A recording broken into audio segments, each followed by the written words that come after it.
I'm going to unmute the stream and move it to video call. I think that we should be all here now. We're live. People should be able to hear us. If they can't hear us, then I think that they'll let us know in the chat. But cool. Okay, so let's get started. Welcome everybody to the second Radicle community call. We're coming in here at the end of July. I'm here in New York. Very, very muggy and hot here. So very excited to chat with you all today. We have a fun, exciting agenda. Today, we're going to be doing exactly what we did last month, which is kind of go through our monthly updates from the core teams of the Radicle project. But we'll also be hearing from a guest community speaker, Greg Osuri from the Akash Network, who'll be chatting about how they're building the world's first decentralized and open source cloud, and also experimenting with Radicle along the way. So that will be really awesome. Excited to have you here, Greg. We'll have him speaking towards the end of the call. Just a reminder, these Radicle community calls are recorded and pushed to YouTube. So if the stream's bugging out, like, don't worry. We'll be sharing the YouTube recording after. And we'll also be doing a Q&A at the end of the session. So feel free to interact via the chat, share your questions there. We'll try to capture them, or people will try to jump in as we go. So yeah, let's get started with this month's community call. So who wants to start first? Is it Julian wants to go? Julian, take it away.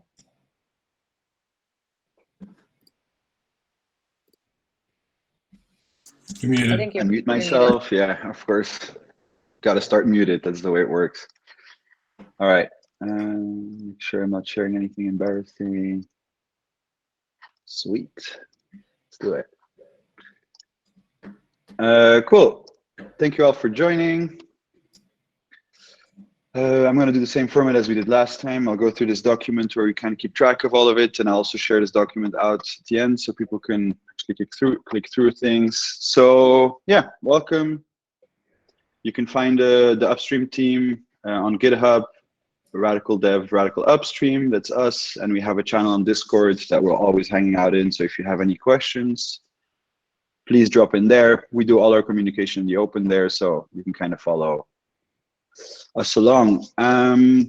Last month was mainly around shipping orgs and the polish that came with that, writing documentation and packaging and shipping that release that's now out. You can see that in the app.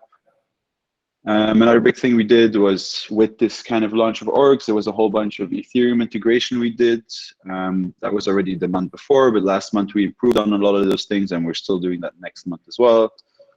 We also had this big piece of routing that we implemented our own router last month, and well, the month before and last month we've been kind of fixing all that, writing some tests for the Ethereum features, and we've also done a big design push on issues, which Brendan's going to demo after I've gone through the whole list. We'll finish our presentation with that. It's very exciting. The Link team is working on this. Maybe they'll update you on that, but normally we should start building this in the last quarter of this year. So we already started with the design in collaboration with their plans for implementing this collaboration primitives. And then there was some unplanned work. Some updates in our dependencies, created some kind of weird CPU leak, which kind of makes the app go crazy. We've been researching that, and we're now kind of working together with the dependency, trying to make that better. Yeah, there's some performance issues. Just like integrating a whole bunch of stuff made us have to improve a whole bunch of our infrastructure. The next month is basically another month of us improving on things, not necessarily shipping anything new, but kind of finishing off, tying off loose ends. Also some holidays from people, so it's kind of difficult if not everybody is there at the same time.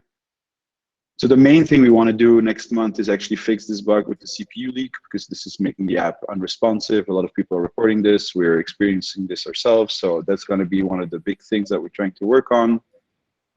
Hopefully this doesn't take too long, and it leaves us some room to write more tests for the Ethereum features. Another thing that we're doing is integrating more of the, so some of the org features that we planned didn't make it into the into Upstream, but then luckily we had the alternative clients team taking some of that work, so we can actually refer you from Upstream to, for example, register a name on our ENS subdomain. You're doing this through app.radicle.network. We want to bring this ENS integration into Upstream, so we're actually working on that already. It should be done pretty soon. There's also something about our data, how we fetch it, how we load it. We did this quickly the first turnaround, the first implementation quite quickly. Now we want to improve on that, reduce the amount of requests, also improve our caching so you don't have to make the request every time you navigate to it. There's some small things we want to improve, some ways of visualizing anchors in the projects, also making the app follow the network you select in your wallet, because now you could actually select Rinkeby in your wallet, but mainnet in the app, and then we have to guardrail this experience, but that shouldn't happen. And then there's two smaller things. We want to enable you to navigate to somebody else's profile. That's one of the first steps to basically the more community-focused aspect of our network. This is going to be done next month. And also, yeah, just kind of improving on how we use components in the app. There's a big thing that now in each place you see a project representation in a list. It's almost always unique. We've implemented that component in that place, but yeah, we want to just kind of make one component for all and make sure that this data is the same everywhere. So there's a little piece of work there. So yeah, a lot of nice improvements. I think people shouldn't notice these too much. Ideally, the app just works really well at the end of the month. That's kind of the goal, because in September, we're starting to look forward again for the next 3 months, what the big features are going to be. Issues are going to come in, more Ethereum features. So yeah, this is kind of the last month of cleanup before that. And now I'm going to hand it over. If there are no questions on this work, I'll hand it over to Brendan for a little demo. Any questions? Great, then Brendan, yeah, you take it from here. Great. Thank you all. Right, so I just wanted to show a little Figma demo of what we've been working on issues. This will look pretty familiar. This is just the project page, and on the project page there will be a new tab for issues. And it's just a standard issue list showing open and closed. When you open an issue, though, it'll open this almost full screen modal that's sort of split into a half and half view, where on the left you see more metadata and things that have happened with this issue. And on the right you see more of the conversation going on around the issue. And of course you can assign to various maintainers, just maintainers for now, or assign to a Radicle ID. Of course tag it based on different things, all of them like quite familiar if you're familiar with GitHub, obviously. Another thing we're thinking about is being able to copy a link to an issue so that you can easily share this with team members, or copy the full unique issue ID here. Another thing I wanted to point out here is just like, since we're working with a desktop app instead of a browser window, we wanted to make this sort of like easy to navigate between issues and browse through issues easily. So that's sort of the reason why there's this modal setup, and obviously we'll implement sort of like, arrowing back and forth between issues and escape to get out of different things. That's a Figma thing. Okay.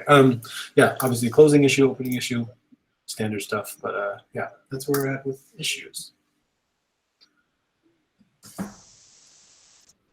Nice, awesome. Thanks for the demo. Any questions on issues before we move on to the next team? I have a question. Are these issues bootstrapped from GitHub by any chance, or are these fresh? They would be fresh, I think, but we have been discussing like a way to import issues from GitHub into Radicle, but it's unclear exactly what we're doing there. So the hard thing about that is how to match the identity piece, right? Like, how do we match that you have Fintan in your issues. Like, how do we match Fintan in Radicle Fintan, right? Like, how do we know who's who? So I think importing, what we're thinking about is maybe importing the issue, and if there's a conversation, importing this as like a markdown, like comment on the initial issue, for example, and then later on people can add to that. But for example, if then there's new comments in GitHub, it's going to be very hard to match these two, just because it's hard to kind of get the GitHub identity connected to the RAD identity. Now, you know, this is something that we could do. There are ways to do this. People can like attest their GitHub identity, for example, but you know, we haven't really thought this through very much. We have, you know, we're thinking about this, something that we want to do, but we have to like, you know, figure out a way to marry the peer-to-peer worlds of Radicle with the centralized world of GitHub. That sounds good. Thank you. Looks great. Cool. Is LaTeX actually going to be supported? Of course. Actually, Alex told me we should support LaTeX. Blame Alex for that feature. Love it. Awesome. Great demo. Thanks, Yeah, Upstream Alexis Team. had the same question. I personally think LaTeX should be banned in the new world.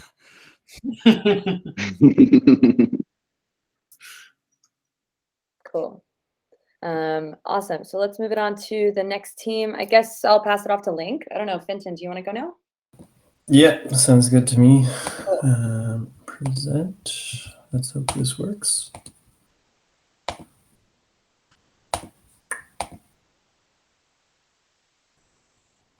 Can you guys see my screen?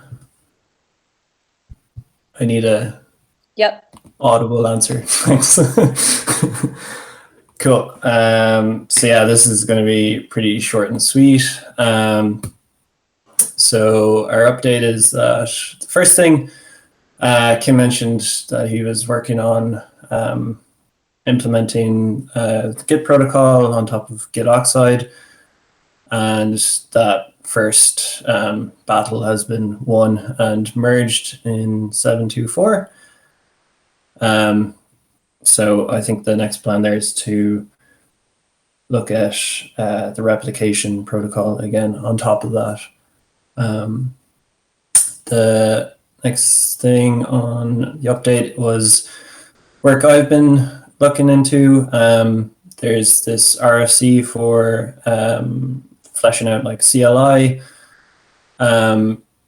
So that's in 6.9.8. That's been finalized. I've asked for a last call of reviews from peeps, and it's got a thumbs up from Thomas on the Upstream team.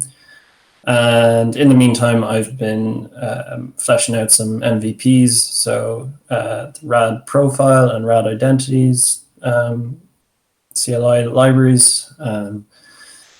So that's going all well. And on the peer-to-peer daemon, there's another RFC, 696. XLA has been fleshing that out, but he's been taking some time off for the past 2 weeks, so that needs to be fleshed out more when he gets back. And then for Alex, he's been working on the collaborative objects, which will open up the floodgates for issues and other features like that. And his RFC is still in review, along with an MVP that he's been cooking up, and he's been diving into some open source contributions there to extend JSON schema, I believe, the Rust JSON schema library. The future is just keep keeping on with these items and expect to see more RFCs or implementations of RFCs. And that's it. Awesome. Any questions for Link?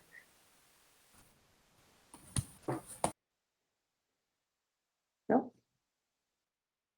Cool, thanks. Awesome. Thanks, Fintan. Alexi, I think I'll pass it off to you next. How does that sound? Sure. Set up. One second.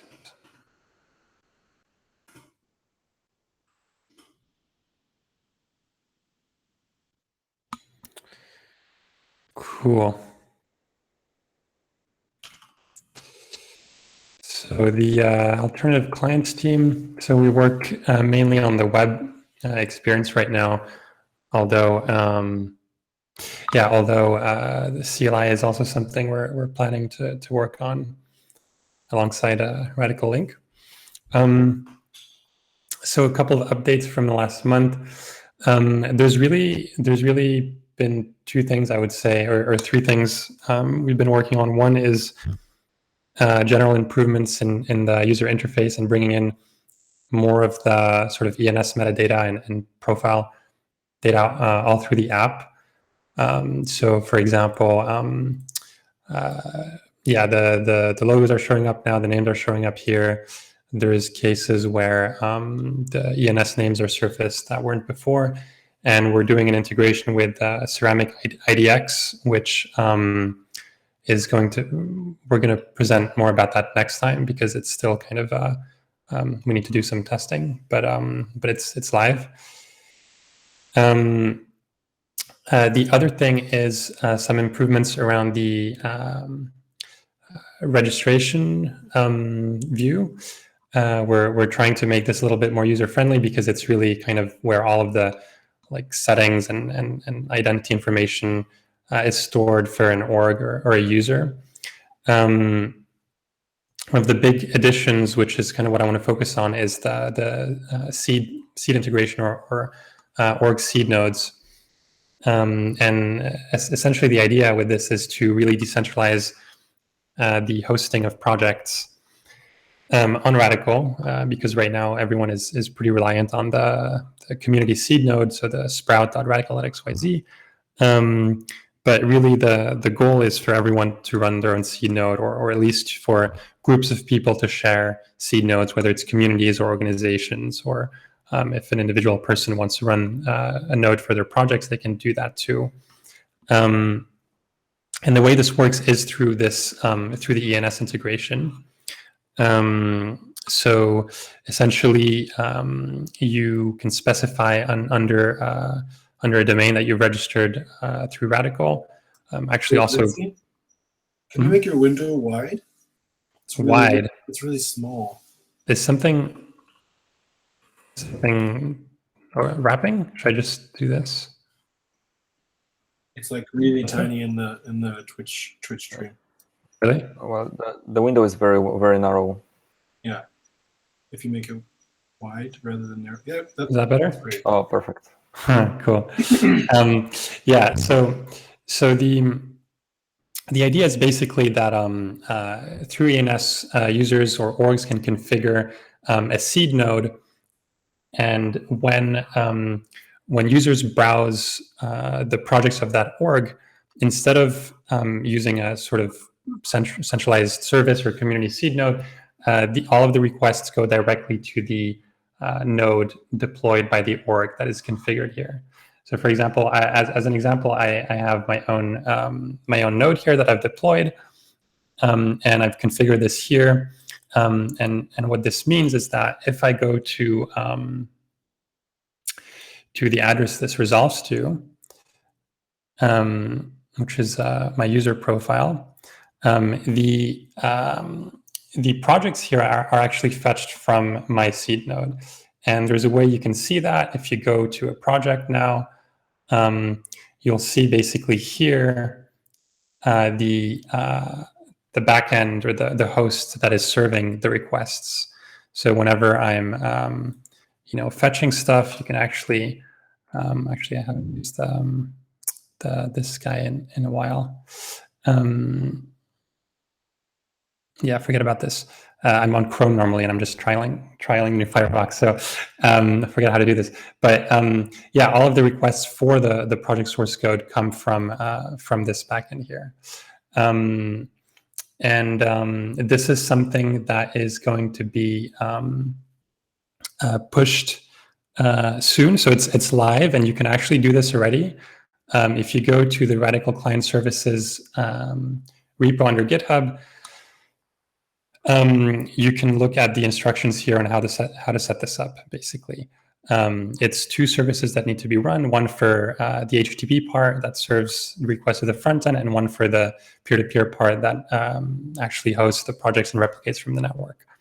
And so if anyone is interested in setting this up for their own org, even before this is sort of officially released, you can come to the alt clients channel on Discord, and I can help you out.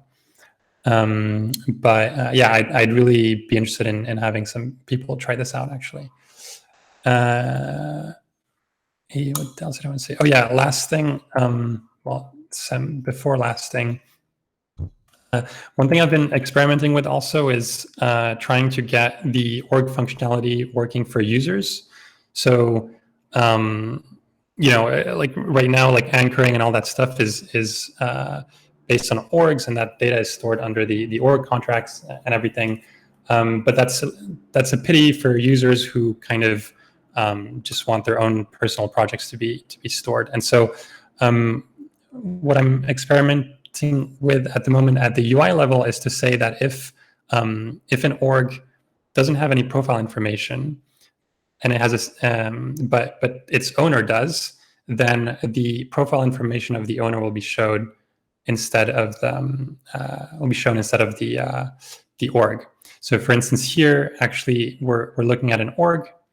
You can see here, and here it says that the address is an org, and here also, but actually the data is fetched from the owner, which is myself. And you can see here that it's basically the same data. So that's something I'm experimenting with, and yeah, we'll see if it's too confusing or not, but yeah, so far I think it's kind of cool. How is this different from a single signer org? So this doesn't depend. It doesn't matter whether the org is single signer or multi-signer. Basically, you can have a single signer org where all of the let's say like the name of the org is registered and it points to the org, and the org has its own avatar and its own website and everything, right? Here, the difference is that this org here doesn't have an ENS name, it doesn't have an avatar, it doesn't have anything. That's all under the user, right? And it's kind of falling back onto the user metadata because the user is the owner of the org. Does that make sense? I see. So the org is kind of only used as a storage or like Ethereum entity that is sort of hidden, and the user is what is displayed in the user interface. Where compared to an org that has its own profile data, here it's actually the org metadata that is shown, and so this address is actually the address we're looking at here, right? Because the XDAO, they registered all of their stuff on the actual org. You see here, it tells you it's an org. So that's kind of the difference. Understood. Okay. And last thing, we finally deployed our Radicle subgraph on the graph mainnet. There are people curating and indexing it, which is really great to see. And the web UI, so the app Radicle network actually uses the mainnet graph now for queries. And I think Upstream is going to migrate to this pretty soon. But now we're paying for queries essentially. You already are. Okay, great. So I'm curious why this is 0, because there's probably some requests at least, but maybe it's just rounded off and it's very cheap. But we're actually gonna start paying for each query now, so we have to be a little bit careful with our usage. Cool. That's it for me. Any questions? No. I have a few questions. Yep. So in order to use an organization, I need to go register on app.radicle.network, right? Yeah, so I think that's going to be an Upstream very soon also, but for now you can do it in App Radicle Network. Yeah, I just did. And so what's the graph integration? Is that used for if I develop an app that uses this query? Yeah, so we're actually using it. For example, this is rendered by querying the graph. Okay. And so essentially, it's mainly around orgs and anchored projects at the moment. So orgs that are created through our smart contracts will be registered in the graph. You can see the owner, the creator, and the timestamp. The anchors under the orgs are also here. And projects are kind of this higher level entity that is created out of the anchors. But they essentially link to the anchors. So that's all there is on here at the moment, but little by little there will be more entities. Got it. And who pays the fees to Graph? So at the moment, it's the Radicle Foundation. We have a sort of an account on the Graph, and there's a sort of semi-large, I don't know how large, but budget for in GRT to pay for fees. Right now, it's very liberal in the sense that so the API token is valid for any queries to this graph specifically, but the source of the queries is not constrained, right? So any application, any domain can make queries with this token.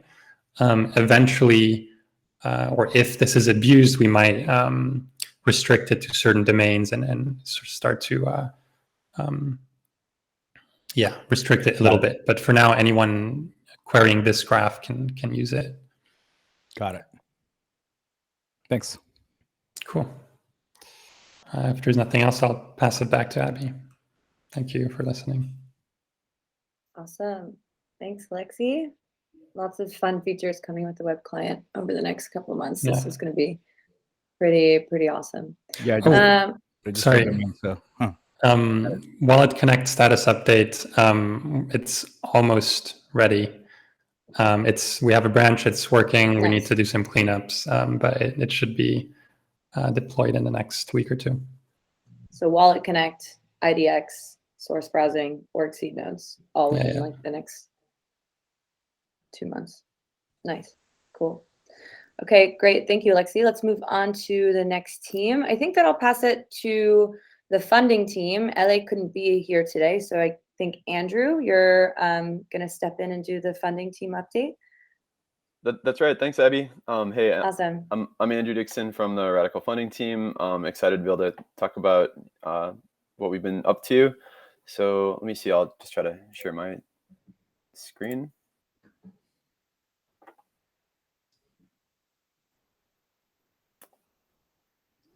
Can you guys see that okay? Yeah. All right, great.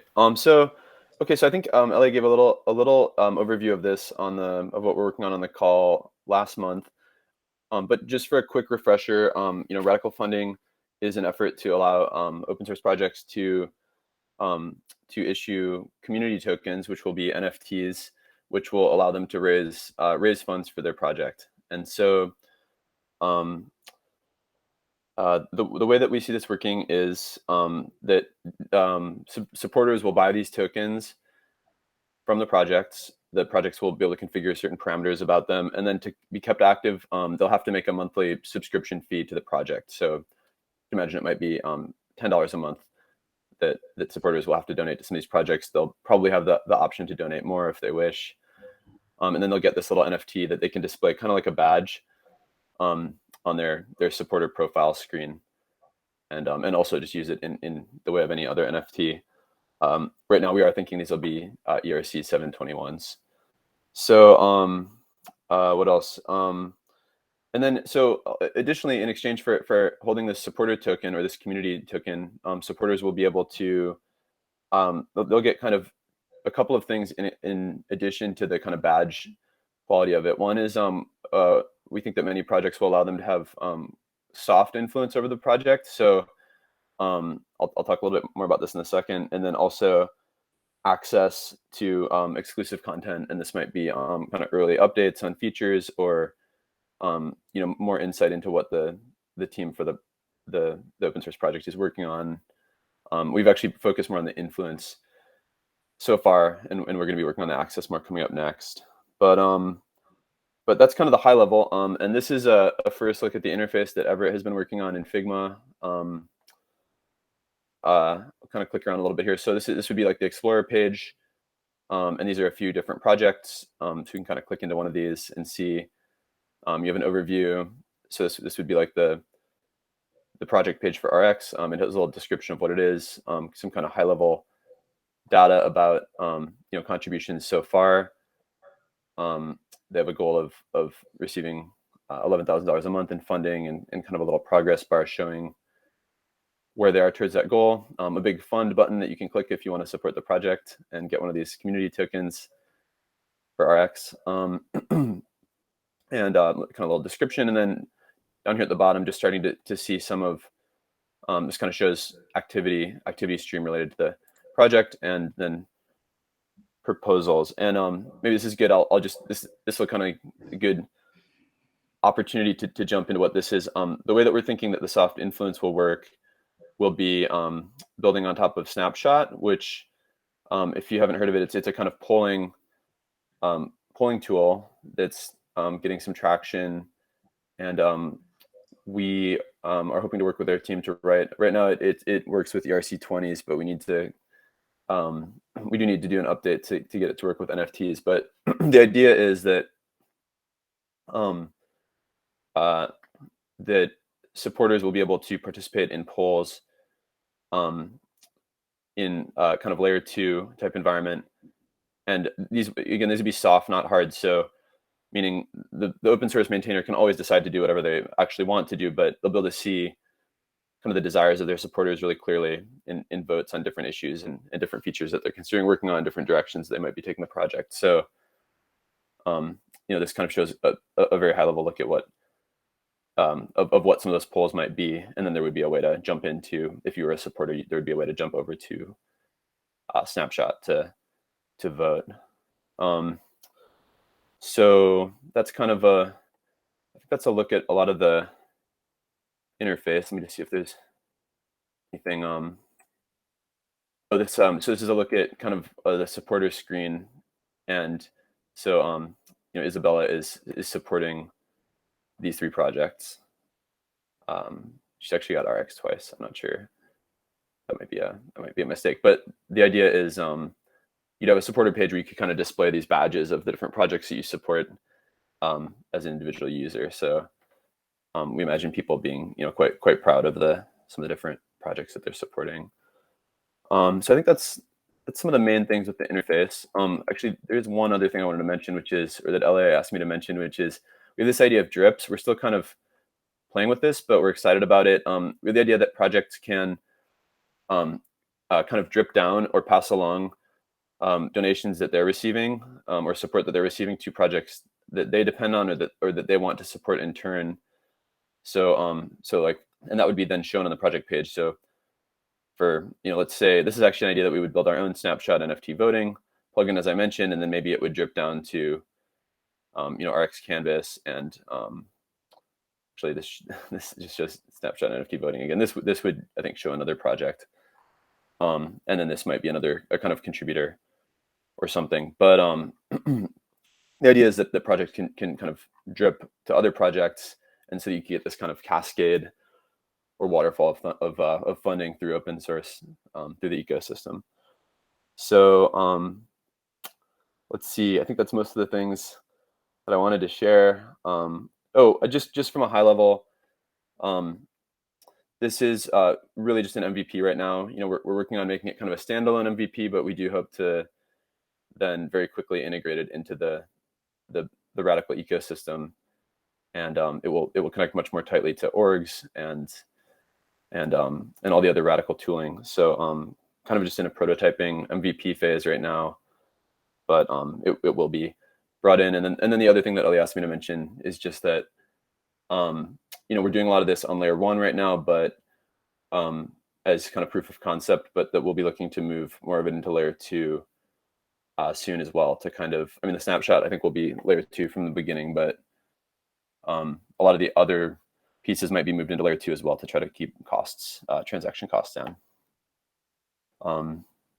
So I think that's it from a high level. We're really excited to make more progress and share more about this soon. Cool, awesome. Any questions for Andrew? Nope. That's cool, because we're kind of running tight on time. So before we move on to the last two core teams, we have Igor to chat quickly about L2 and me to chat about community. I wanted to check in with Greg really quickly and see if you had a hard stop at 11. If you do, I probably would just pass over to you, actually, and we just take a quick break from core team updates and have you jump in and give a little bit about what you're working on, or I send it over to Igor to just talk about L2 really quickly. No, I'm good. I can wait. I don't have Cool, anything. awesome. Then I'll pass it off to L2, to Igor to just chat about L2 and the new core team that started, which is a team focusing on kind of integrating L2 into Radicle. And then I'll actually hold my update till the end after Greg. So Igor, do you want to hop in quickly and just give a quick update? Yeah, sure.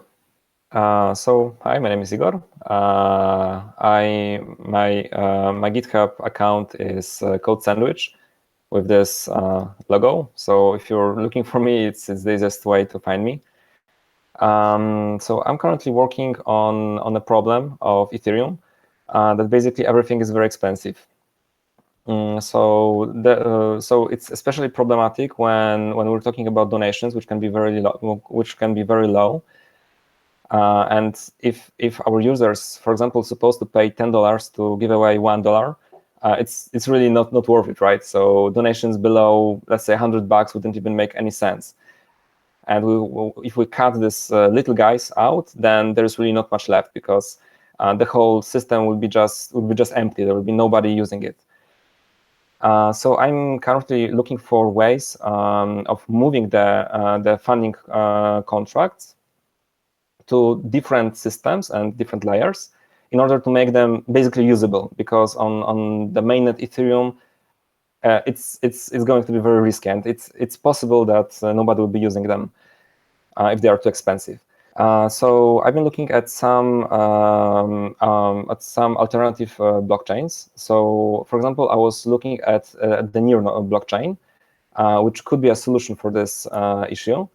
It's a novel technology. It's a sharded blockchain with smart contracts, and it's solving the issue of congestion by deep sharding of the state. That means that every contract can be running on their own shard, and there can be multiple validators who have very little work to do, making the whole network very cheap to operate. And the problem with this approach is that, unfortunately, this means that the contracts need to be aware of this fact, and it's really difficult to create cooperation between the different smart contracts. Because the network is not very popular, it's probably not the best way to deploy our funding protocols. So for now, I think that the Near network, we should pass on it. And I took a look at the Solana as the next contender. It's a proof of stake blockchain which is focused on very high throughput. So they are trying to make the network cheap to operate and very, very fast. This in turn, unfortunately, causes a huge centralization because the nodes are getting enormous amounts of data and they need to process it. And the system is mostly centralized. I mean, as far as I know, currently there are just a few machines which are running the whole network. And in order to become one of the validators, you need to pass their own KYC protocol. And it's basically not a community-driven network. So I think that it's not really feasible for our funding and our general Radicle idea. Closer to Ethereum, there are some level 2 solutions. So we can still benefit from the Ethereum network with its security and its wide adoption, but somehow try to squeeze out more performance from it. One of the ways is to use optimistic rollups. One of the technologies using it is Arbitrum. It's not a very, I mean, there are currently two competing technologies. One is Arbitrum and the other is Optimism. They are both very similar, but for whatever reason, Optimism is currently slightly more popular. So I think that we should focus more on Optimism. And this technology has some benefits for us, and also provides some issues. First of all, it's fairly widely adopted, so people are generally familiar with it. It's EVM compatible, so we don't need to recompile and rewrite our. I mean, we need to recompile, but we don't need to rewrite our contract, so this is good. But it also comes with some problems. One of them is that because it's an optimistic rollup, there is really no specific finality defined. So whenever you post something onto this network, you have some window in which anybody can say that you are cheating, and there is really not much you can do. So nobody really trusts anything unless it's on the network for a long time. But by then it can be already invalidated by other changes. So in general, it's going to be quite difficult to work with it when it comes to some quick operations. The optimism tooling is also quite new. It's a young technology. So for now, the developer tools, well, they aren't perfect, and I know that there is some work going on to improve them. And also, a lot of wallets have problems with them. So Optimism doesn't have as wide adoption as, for example, Ethereum. It's a little bit harder to use it. The other solution, which is very promising, is Polygon network. It's a plasma sidechain, so it's a completely different blockchain which checks in to the Ethereum mainnet in order to pin its state. It has very wide adoption. A lot of people are already using it. It's extremely easy to develop for because it's basically EVM compatible. So the code which compile with your existing tools can be just deployed to Polygon. And all the wallets are just working with it. All you need to do is switch the endpoint to a different client, and it's done, right? It's also very well engineered. So there are quick withdrawals, which take just a few minutes. And there are also additional tools like gasless transactions, which make it possible to, for example, create a UI which will make you perform operations on level 2 without really touching it.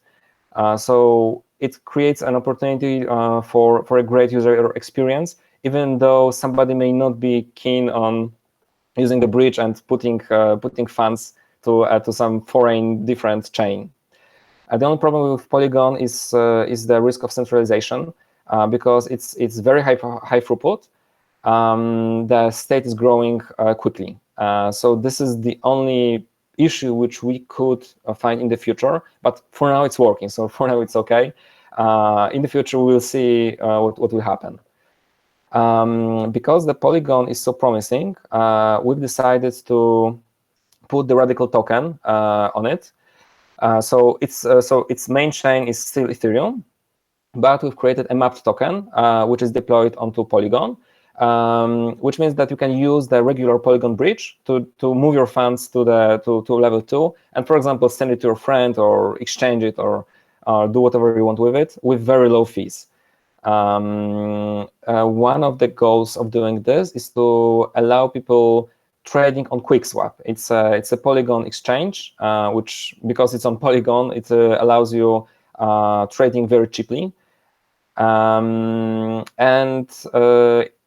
in order to do this, we need some liquidity put in there. So my proposal is to use the Radicle DAO fund to fuel the liquidity pool on QuickSwap. And in order to do this, we need to be able to control RAD tokens on Polygon while using the Radicle DAO and this voting system. So in order to do this, I've designed a proxy contract. It's not deployed yet. I need to test it. But we should be able to vote using our Radicle tokens on adding liquidity on level 2 without ever touching level 2. So everything should happen just automatically. This isn't finished yet, and I will be working on this the next month. That's why it's on the green background.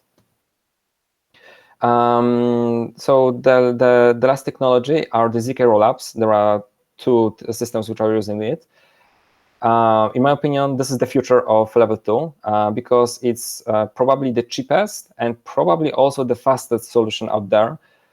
It's using zero-knowledge proofs, which are this new kind of crypto math. It's absolutely insane, and it allows us to have huge gains when it comes to cost of operation. Because it's not really EVM compatible. It's based on a very weirdly working mathematical virtual machine. It's not running regular smart contracts. It requires code written in Cairo language, which is a completely new language, which can be compiled into form, which can be run on this in this ZK rollups. The Cairo language itself is very new. It's quite low level and it's very exotic. I mean, you're getting a machine which is stack based, but you cannot modify the stack. You can only append to it, but you can't modify existing values. So imagine writing a function where you call some part of code, it adds something to the stack, and then you come back from this function, and then you see a completely different stack, which you cannot really clear.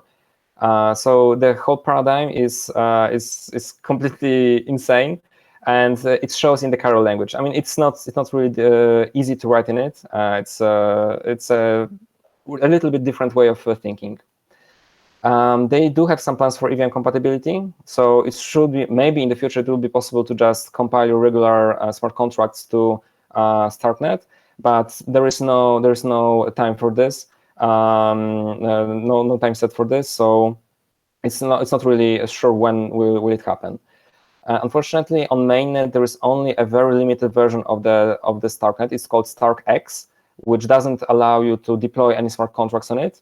In order to do this, you need to use StarkNet, which is only on testnet currently, and it's in alpha stage, so it's being developed. But I think that it's a very promising technology.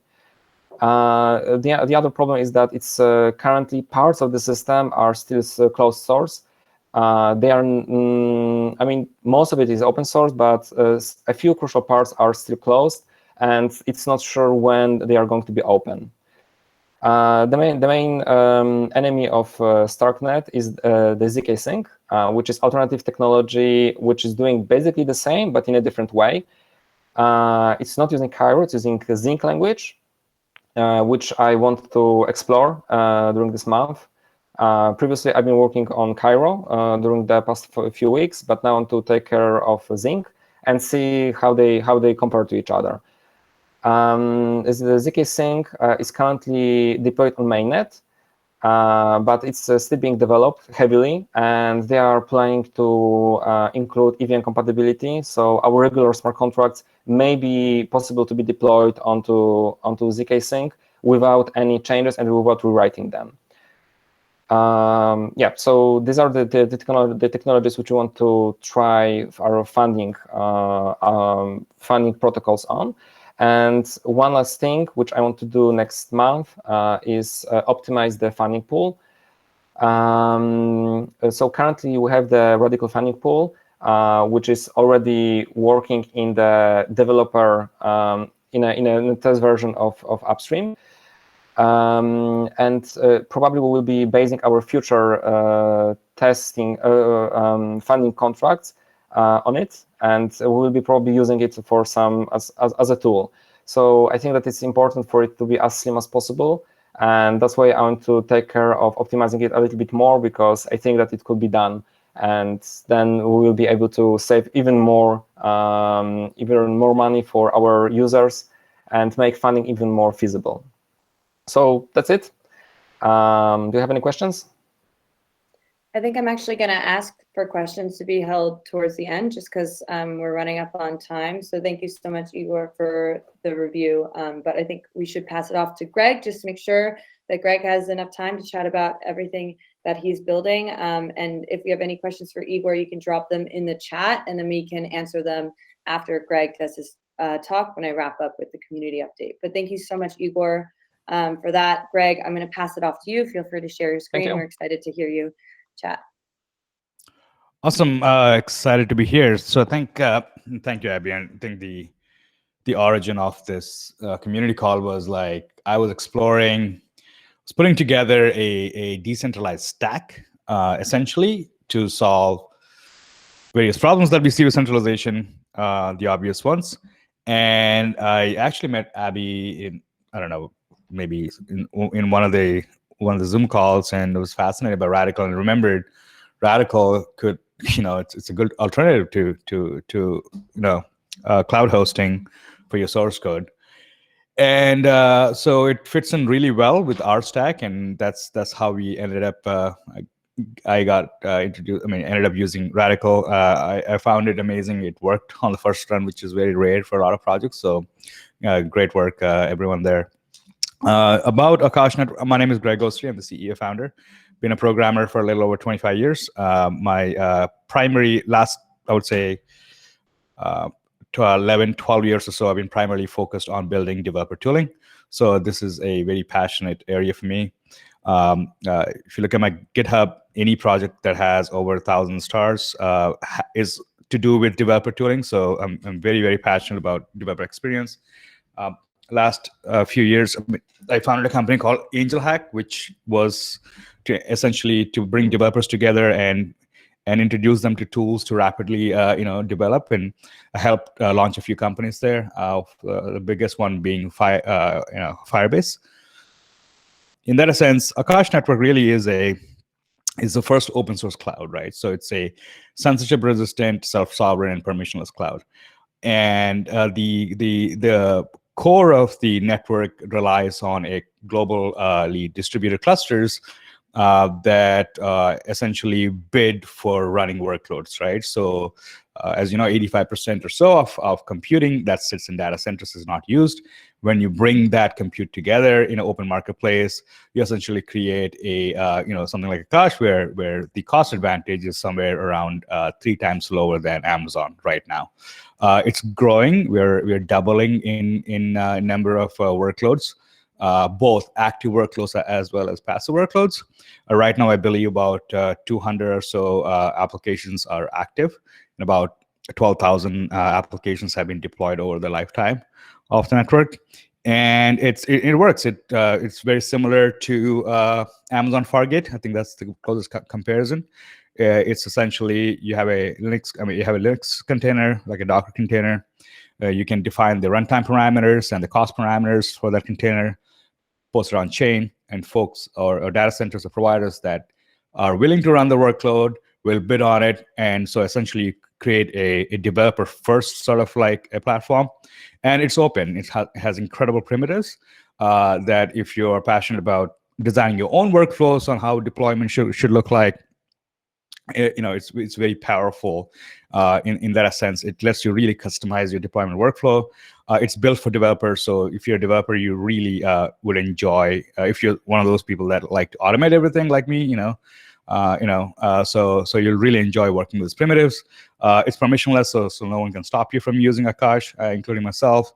And of course, Akash does one thing really well, which is container hosting. It doesn't do a lot of other things that you would expect in a traditional cloud like Amazon, right? So where we see that gap being fulfilled is by the decentralized movement. So I believe strongly that every part of the stack that we are used to in the centralized world is getting decentralized, and it's getting better, right? Like what Radicle is doing is just getting better.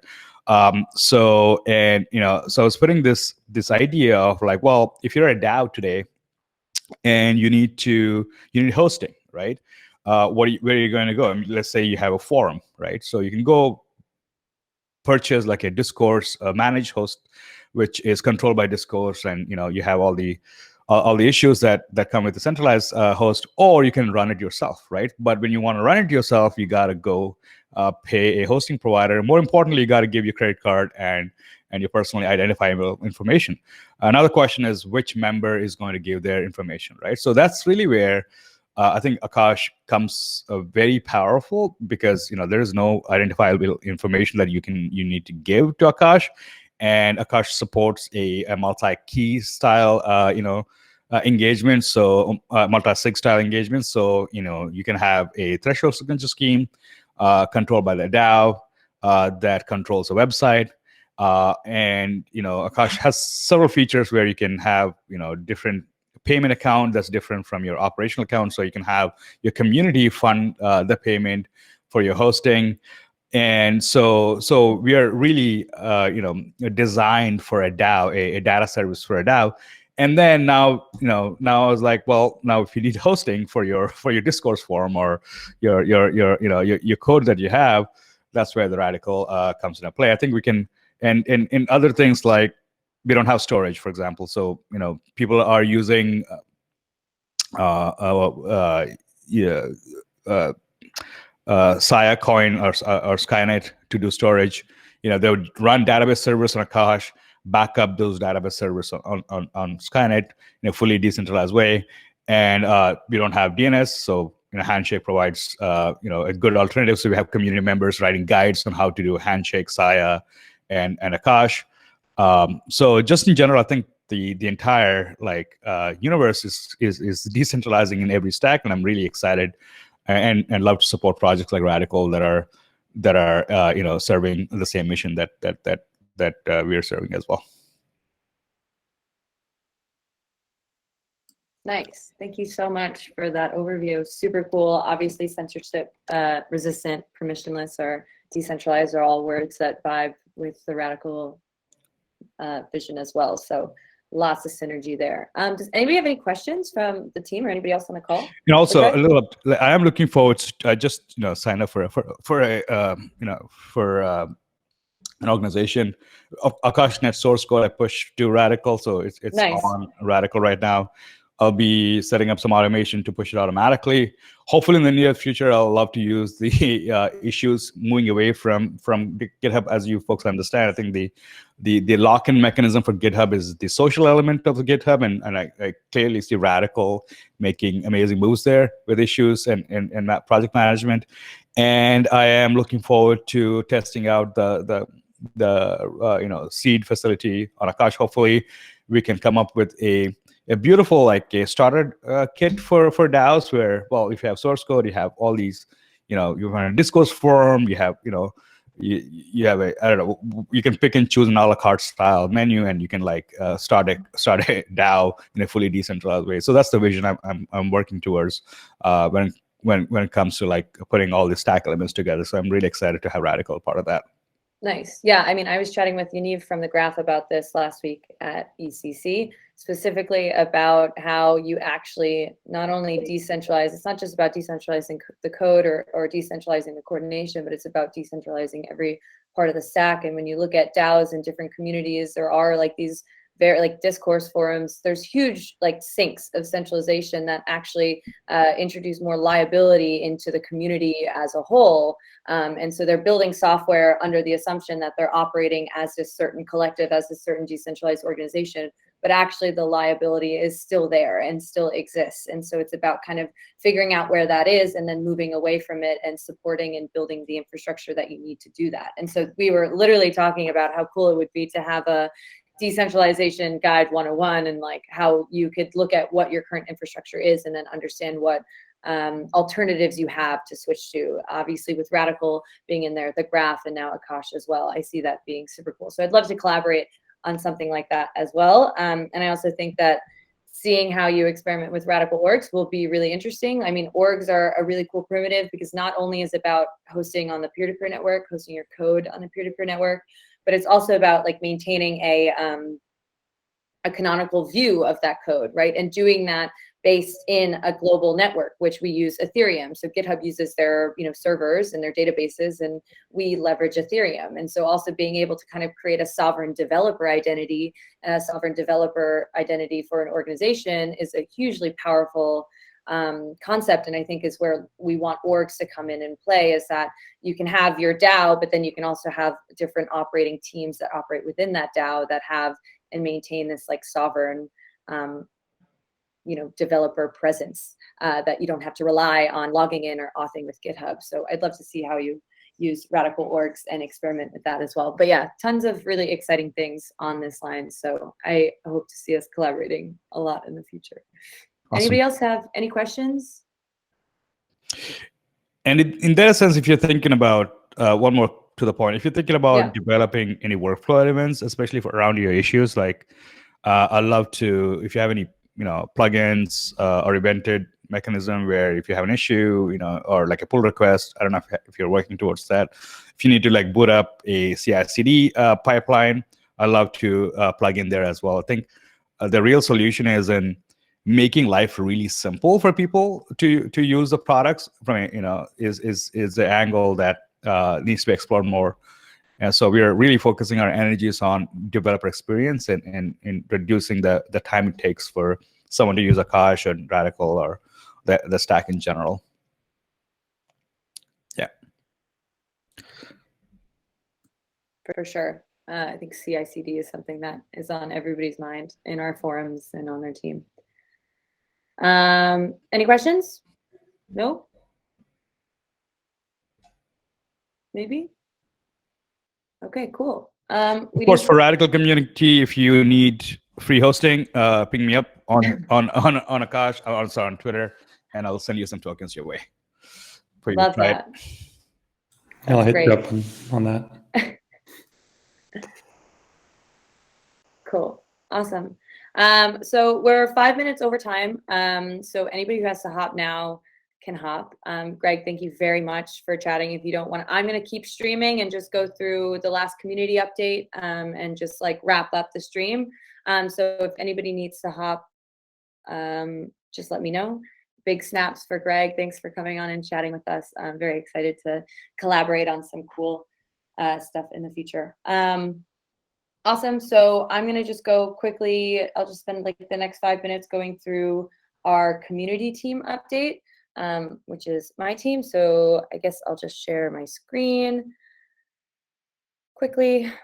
Oh man, I can't even share my screen because I'm using a different browser. Okay. Okay, I'm not going to share my screen, but I'll share the document later. I'll just go through quickly some of the community team highlights and then what our focus is for the roadmap coming up the next month. So first, we have a couple new team members, contributors that we brought onto the community team. We have Prima, who's going to be working on content marketing and just helping us solidify the Radicle message and narrative.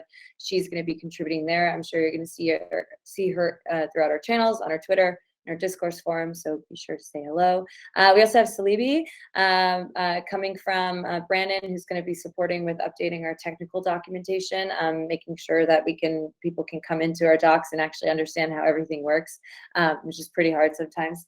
So he's going to be taking a step there, which is really awesome.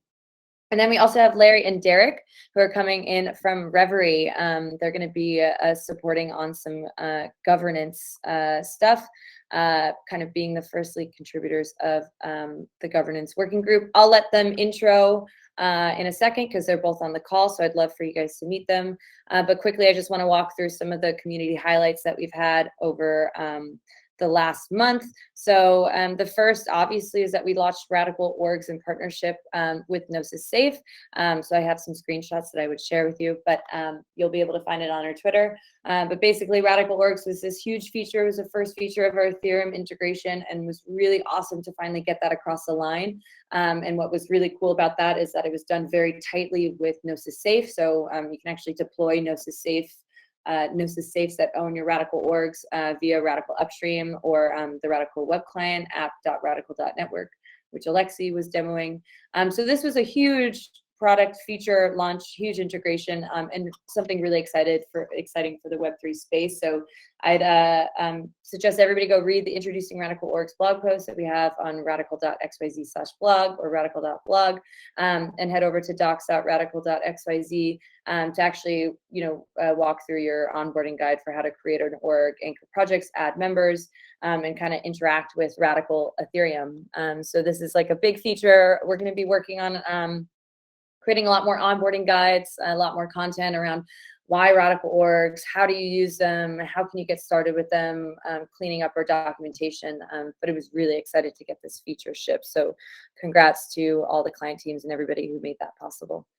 Last week, I was at ECC representing Radicle and actually did a talk where I demoed orgs. So if you haven't tried out orgs, you could probably just go watch the talk. It's on YouTube, called Building Decentralized Code Collaboration on Ethereum. And I basically kind of walk through a little bit about like the why of Radicle, but also more so about like what our plans are with our Ethereum integration, what we've shipped with orgs, why it's relevant, why it's important for DAOs, and what we're also kind of planning with Radicle funding, which is what Andrew was speaking about from the funding team. So that's a great talk. It's 40 minutes, it's pretty long, but it's basically me just excitedly talking about Radicle. So if you want to watch it, you can find it on YouTube. And then finally, we've made a lot of progress on drafting a proposal with our governance working group, Larry, Derek, and Jenny, drafting a proposal for the Radicle Treasury. So we've recently pushed 2 posts to the discourse forum that are about the path towards increasing decentralization within the Radicle network, about the role of the Radicle Foundation and how this translates to the role of the Radicle DAO. And so with that, we're also excited to start pushing forward more strategy and more proposals to the community on how the Radicle Treasury should be deployed, what it should be deployed to, whether that be grants programs, sustainability initiatives, all of that. So this is a very exciting kind of like chapter that we're unlocking, and I'm really excited about some of the contributors that we have. So with that, I would probably, Larry and Derek, I'm not sure if y'all are still on the call. Yes, I see you guys right there. If you guys just want to give a quick intro on who you are and kind of how you're supporting Radicle and some of the work that you're going to be doing, I think that'd be really great. Doesn't have to be long, but feel free. Thanks a lot, Abby. Hey guys, my name is Derek Shu. It's great to meet everyone on this call. With my partner, Larry, we're working on the creation of a governance working group focused on the Radicle Treasury. And as I'm sure a lot of you know, the Radicle Treasury owns over 50% of all RAD tokens from the original issuance. There's a sizable coins as well from the balancer. And the purpose is really to be a community-owned pool of capital that can be used to grow, support, generally ensure that Radicle ecosystem and product is well supported and well maintained. And yeah, there's been a decent amount of discussion on the forums, on the Discord, among various people in the community on how to allocate this money, what kind of initiatives to set up. So yeah, we're basically in the process of creating a working group, sort of formalizing this, that will have some recommendations on what Radicle can do, the best way to do it, and sort of what sort of timeline makes sense. And we'll be publishing a post sometime, hopefully next week, about this. And yeah, currently making some more edits. So this is meant to be an open, collaborative effort. If any of you guys are interested in anything governance related or treasury management or grants, or you want to get involved, please feel free to reach out. For some just a tiny bit more context on myself and Larry, I used to work at a crypto fund, and Larry runs Compound Grants, and Reverie, which is the company we've formed, is dedicated to helping basically create various initiatives through governance. And this includes things like grants, treasury management, general hiring and scaling, and many others. And some of the other projects we've contributed to include Uniswap, Compound, Open Zeppelin, and a few others. So yeah, super excited to work with you guys on this. And I will drop my Telegram handle in this chat. Yeah, I think we'll also be pushing a governance Discord channel, like a public one, where people can kind of join the discussions there, speak directly with Derek and Larry and some of the other people that we have in the network. But I know that I'm very excited to have Larry and Derek working on helping us strategize around Radicle Governance and the Radicle Treasury. So I think it'll be really fun to start having these public conversations in the community and dreaming up, what we can do and how we can kind of push forward this new paradigm of funding open source software. So thanks for the intro, Derek. Awesome. Thank you, Abbey. Cool. So with that, I'll just quickly talk on like what's on the roadmap for this month. As you can see from this Radicle call, like we have a couple like still like a lot of really awesome features launching, specifically on like the web client side as well. That will kind of like really open up the user experience for people engaging and deploying Radicle orgs, and also just collaborating. So we have a lot of really awesome projects that are super keen on experimenting and are already experimenting with Radicle. So I think that we're going to be really working with them to try to figure out like how Radicle fits into their workflow, creating that, packaging it, and then presenting material so other people can do the same. So that's an open call for anybody in the community who's keen on getting started. I do onboarding sessions, user research sessions, all of that. Just get in touch with me via Discord, and we can set something up. So that'll be really fun, really exciting what's happening on the product side of things. As I mentioned, we'll be kind of pushing forth a lot of stuff regarding the Radicle Treasury and diving in there. And then our new contributors are going to just be hopping in and improving our content and documentation. So onboarding guides, narratives on Radicle orgs and how they fit into the DAO stack. There's like a ton of exciting things that we're trying to communicate and tell stories about that we're going to be hopefully shipping and working on over the next month. So yeah, so lots of exciting things here from the community side. As always, you can find me all over Discord, all over radicle.community, and all over Twitter. And so feel free to reach out to me there with anything that you guys need. So awesome, that's all I have. I think that we'll probably skip the Q&A just because I don't know if we have that much and we're already 15 minutes over. So I think that I'll just wrap up the community call here. Thank you everybody for joining. You can see us next month. Again, it's the last Wednesday of every month, and we'll also be pushing this to YouTube for reference with time codes and all of that. But cool, thanks everybody for joining. Thank you. Thanks, Abbey. Thanks. Ciao. Thanks, Abbey. Ciao.